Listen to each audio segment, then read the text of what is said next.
大家好，我是八角。今天呢，在 PSN 商城里面看到一款新游戏出了一个 demo， 所以呢，想体验一下，和大家分享一下。游戏的画面呢，看上去还是不错的，好像是一款恐怖游戏。然后呢，就听到了游戏中发出了这样一个声音。接着我儿子就跑过来了，然后他说他非常的熟悉，然后这款游戏呢，就由我儿子给大家分享一下。你能简单给我介绍一下这款游戏吗？我看这个收集好呢，这个宝石收集好呢，你要到这里先把这个互动一下拿到，然后再到这个电梯里面。是这样子的，那你给我介绍一下它呗。猴子。猴子。来，开始。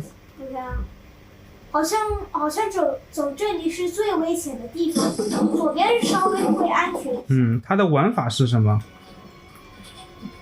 它的玩法就是收集这个紫色的水晶，途中有一些其他颜色的水晶可以帮助你来通关一张。就是把水晶收集好逃跑，对吧？是的。哎呦，这有点像那个吃豆人是吧？就那次那个3D 版的吃豆人。但是它是恐怖版的，是吧？好像也不恐怖哦。可是这就是加了一个3D 和一个地图。就添加了一点。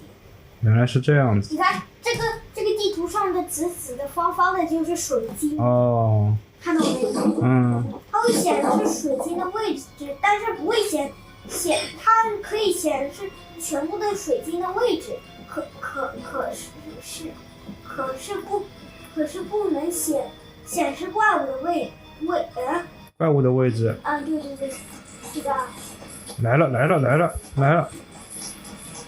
快走！有人来追你了。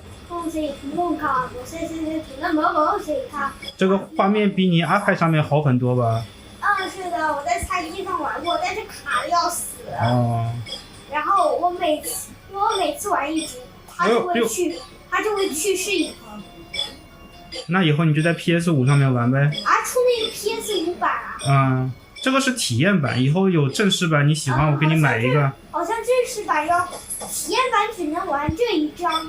那以后你喜欢玩，以后给你买一个呗，好吧？行，体验版只能玩这一章。没想到你喜欢玩这个。好像这个黑暗欺骗的官方就开。有人开门了，刚才我看到。好像就是那个隐藏的那个。哎呦！我就在那个什么超级黑暗欺骗一点也不快走！哎呦！超级的黑，好像那个黑暗欺骗的官方出了一个那个超级黑暗欺骗版，还是免费的。但是它也只能玩第一章。我在阿派上玩的第一章，然后我就一直等第二章。好的。对，要不给你玩？我不要玩，你玩吧。可是这我可以出去设置一下。可以啊。好像点了这个的话就没有成就，但是是无限的血量。这个就是 iPad 版的。电脑上也有这种超级。就是说它是这种看上去像平面的一样的吗？是的。那玩起来是什么样子的？当然，这里有这是互动键，这里就是移动。当然也有。你进去啊！有很多 bug。就是能进去不啦？这个进不去，也跟那个预告一样。一个都进不去啊？可以进一个。这个就是2D 版的嘛，对吧？像素版。我好像听说过这个有很多 bug。